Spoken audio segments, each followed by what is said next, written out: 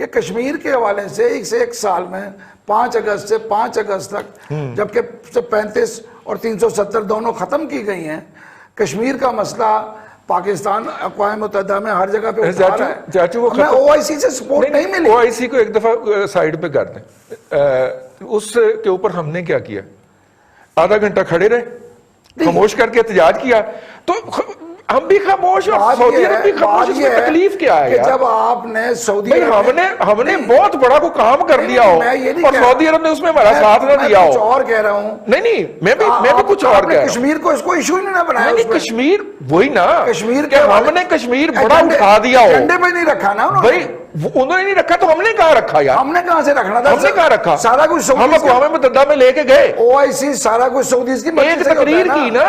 او آئی سی کس کا بچہ ہے یار ہم بھی چپ کر گئے، سعودی عرب ہمارے ساتھ چپ کر گئے، چپ والی کون سی بات ہے؟ یہ تو سب کہہ رہے ہیں کہ سعودیہ کو بار بار کہا کہ کشمیر پہ ہمارا ساتھ دو، اچھا او آئی سی کا اجلاس بلاؤ، OIC 56 ممالک کا جو تنظیم ہے ٹھیک ہے، وہ تو پاکستان کے لیے ساتھ کھڑی ہو نا۔ ٹھیک ہے، بالکل اگر ٹھیک ہے، آپ بیسک مسلمان آپ کی ہاتھ کو نہیں کھڑے ہوتے تو باقی دنیا آپ کے ساتھ کیوں کھڑی ہوگی؟ بٹی صاحب یہ چیز دیکھیں نا، او آئی سی وہ ادارہ تھا جو ہماری جیب کی گھڑی ہوتا تھا۔ ہمارے راجہ صاحب جو ہیں ظفر الحق صاحب، وہ او آئی سی کے سیکرٹری جنرل رہے ہوئے ہیں یار، لیکن مشرف صاحب کی جب اس ملک کے اوپر تباہی نازل ہوئی ہے، ان کا مارشل لا آیا ہے اور انہوں نے جنرل اسد درانی کو سعودی عرب میں سفیر بنا کے بھیجا ہے، تو انہوں نے چن کے وہاں پہ جو پاکستانی اسٹیبلش تھے ان کو ڈیپورٹ کروایا تھا سعودی عرب سے، اگر آپ کو یاد ہو۔ اور او آئی سی میں جتنے عہدے پاکستان کے پاس تھے وہ خالی کروا دیے گئے تھے کیونکہ وہ نون لیگ کے تھے، ٹھیک ہے؟ چلیے آپ کو ان پہ اعتراض تھا، آپ ان کی جگہ کو ریٹائرڈ جرنیل ہی بھیج دیتے، نہیں بھیجا۔ اب وہ ہماری او آئی سی کے پورے سیٹ اپ میں کوئی نمائندگی نہیں ہے، ٹھیک ہو گیا۔ ایسی صورت میں نہ ہمارا وزیر خارجہ وہاں کے ورکنگ گروپ کو کال کرتا ہے اس کے ممبر کو، نہ ہم ورکنگ گروپ کی میٹنگ میں وقت پہ پہنچنے ہیں۔ ورکنگ گروپ کی 3 روزہ میٹنگ ہوتی ہے، ہم دوسرے دن شام کو وہاں پہ پہنچتے مرتے ہیں ہمارا وزیر خارجہ، اور پھر کہتے ہیں ایجنڈے میں ہمارا جو ہے وہ نام نہیں آیا۔ یار ہم سے زیادہ بیوقوف کون ہو سکتا ہے؟ صاحب آپ کو یاد ہوگا ملیشیا میں ایک سمٹ ہوا تھا جی، جس کے اندر ترکی پہنچ گیا تھا، ملیشیا بھی پہنچ گیا تھا اور 2-3 اور ملک بھی پہنچ گئے تھے جی، اور ہمارے کہنے پہ ہوا تھا، ہمارے کہنے پہ ہوا تھا اور ہم نہیں پہنچے تھے۔ آپ نے بات کی جیب کی، تو جیب تو ہماری بھارت کاٹ کر لے گیا، تو اس میں سے او آئی سی کا جو سارا کچھ تھا وہ تو وہ لے گیا۔ مثلا مجھے بتائیے کہ میں تو حیران اس بات پہ ہوں کہ وہ جو ہے اس کی تنظیم ہے اسلامی ممالک کی، اور اس کا آبزرور جو ہے وہ ایک ہندو ملک کو آپ نے بنا دیا، وہ بھی ہماری نالائکی ہے کہیں نہ کہیں سے۔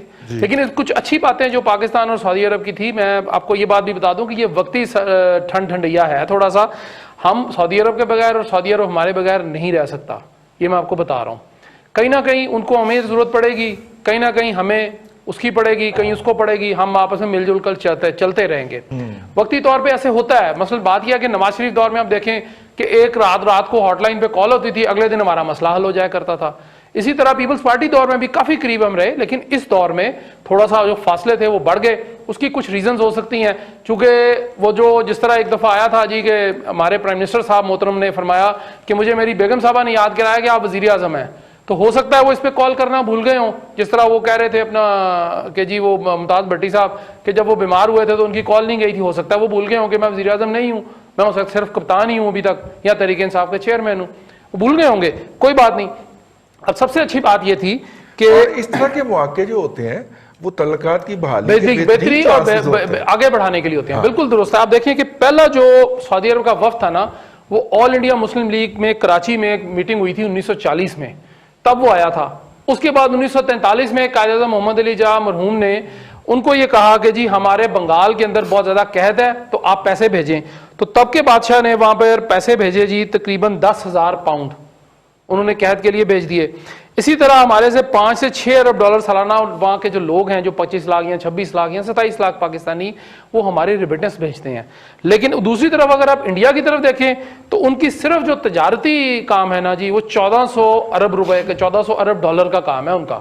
سر جی وہ ہمارے سے وہ 400 ارب ڈالر کا سامان لیتے ہیں، اس میں بھی چند ایک ہیں، وہ بھی 400 ارب نہیں 400 ملین کا، سوری 400 ملین کا سامان ہے، ان سے وہ 1340 کا لے رہے ہیں سامان جو ہے، تقریباً 1.25 ارب ڈالر سے زیادہ کا لے رہے ہیں۔ جی ہم کدھر کھڑے ہیں. دوسری بات کہ بٹ وزیر صاحب لیکن آپ یہ دیکھیں کہ انڈیا نے ان کے ساتھ جو نیگوشیٹ کیا تھا ڈیل، وہ یہ ڈیل نیگوشیٹ کی تھی کہ ہم آپ کا آئل خریدیں گے اور آپ ہمارے لوگوں کو یہاں پہ ملازمت دیں. ٹھیک ہے نا.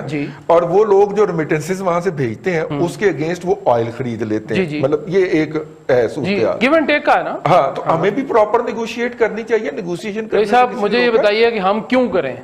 پہلی بات تو یہ ہے کہ ہمارے دماغ میں خناس ہے جی کہ اسلامی برادر ملک ہے، وہ آٹومیٹکلی جب ہم اللہ اکبر وہ کہے گا تو ہم بھی اللہ اکبر کہہ دیں گے. اللہ اکبر کہہ گے لیکن کر لیں گے. وہ اللہ اکبر انہوں نے جو کہا تو اس کے پیچھے جو ہے نا نمازی جب نیت کرتے ہیں نا تو ہم نہیں تھے اس میں.